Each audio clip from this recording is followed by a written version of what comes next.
Assalamualaikum warahmatullahi wabarakatuh. Perkenalkan, nama saya Renaldi. Saya mahasiswa program studi Komunikasi dan Penyiaran Islam dengan NIM 17113-124. Pada kesempatan kali ini saya ingin menjelaskan sedikit materi mengenai mata kuliah Komunikasi Bisnis, yang mana saya pada kesempatan kali ini ingin membahas tema mengenai komunikasi lintas budaya. Baiklah, di sini penjelasan komunikasi lintas budaya adalah proses di mana dialihkan ide atau gagasan suatu budaya yang satu kepada budaya yang lainnya dan sebaliknya. Dan hal ini bisa antar dua kebudayaan yang terkait ataupun lebih. Tujuannya untuk saling memengaruhi satu sama lain, baik itu untuk sebuah kebaikan kebudayaan maupun untuk menghancurkan suatu kebudayaan. Atau bisa jadi tahap awal dari proses akulturasi, penggabungan dua kebudayaan atau lebih yang menghasilkan kebudayaan baru. Baiklah, dalam suatu komunikasi bisnis tersebut, sangat penting sekali kita mempelajari komunikasi lintas budaya. Karena dalam suatu bisnis, kita tidak seutuhnya menemukan seseorang itu dalam satu kebudayaan. Kita dapat menemukan orang itu berbeda budaya. Jika kita tidak mempelajari komunikasi lintas budaya, jadi kita akan tergabah-gabah dalam menyikapi hal tersebut. Karena kalau kita hanya berfokus pada satu budaya saja, karena di Indonesia ini banyak budayanya. Jika kita melakukan kerjasama antar perusahaan atau bisnis dengan budaya lain, kita tanpa mempelajari komunikasi lintas budaya, maka itu akan fatal bagi kita.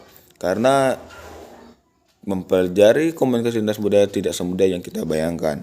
Jadi dalam komunikasi bisnis, kita harus benar-benar mempelajari komunikasi lintas budaya untuk tujuan mengetahui budaya orang lain. Komunikasi bisnis atau antar budaya sangat membantu dalam membangun kecerdasan budaya melalui pembinaan dan pelatihan dalam komunikasi antar budaya negosiasi, multikultural, resolusi konflik, layanan pelanggan, bisnis, dan komunikasi organisasi. Pemahaman antar budaya tidak hanya untuk ekspatriat yang masuk. Pemahaman antar budaya dimulai dengan orang-orang yang bertanggung jawab untuk proyek dan mencapai orang-orang di dalam menyampaikan layanan atau konten. Kemampuan ini juga untuk berkomunikasi, bernegosiasi, dan bekerja secara efektif dengan orang-orang dari budaya lain sangat penting untuk bisnis internasional. Nah, ini sangat penting sekali komunikasi bisnis antar budaya dalam membangun suatu bisnis, karena dengan tujuan untuk membantu kita dalam berbisnis. Di sini terdapat 15 hambatan komunikasi lintas budaya. Yang pertama ada etnosentrisme, yang kedua ada stereotip, yang ketiga ada rasial, keempat ada prasangka, yang kelima ada jarak sosial, keenam ada persepsi, ketujuh ada sikap, yang kedelapan ada atribusi, yang kesembilan ada bahasa, dan yang kesepuluh ada paralinguistik, yang ke-11 ada misinterpretation, yang ke-12 ada motivasi, yang ke-13 experiential, yang ke-14 ada emotional, dan yang ke-15 ada competition. Itu terdapat 15 jenis hambatan komunikasi lintas budaya.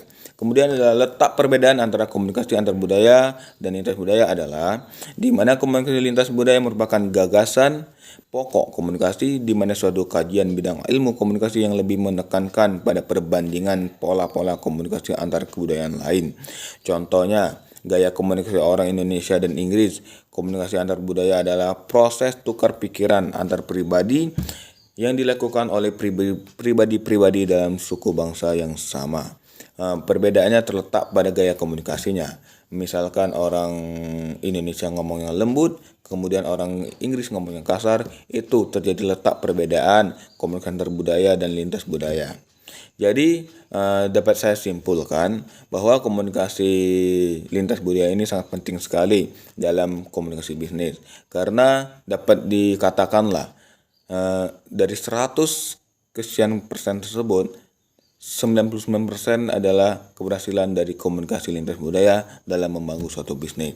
Mungkin itu saja yang dapat saya sampaikan. Lebih dan kurang saya mohon maaf. Jika terdapat kesalahan itu datangnya murni dari saya, dan jika terdapat kelebihan itu dari Allah Subhanahu wa taala. Semoga saudara-saudara sekalian dapat mengambil pelajarannya dan manfaat dari apa yang saya sampaikan tersebut. Saya akhiri, wabillahi taufiq wal hidayah. Wassalamualaikum warahmatullahi wabarakatuh.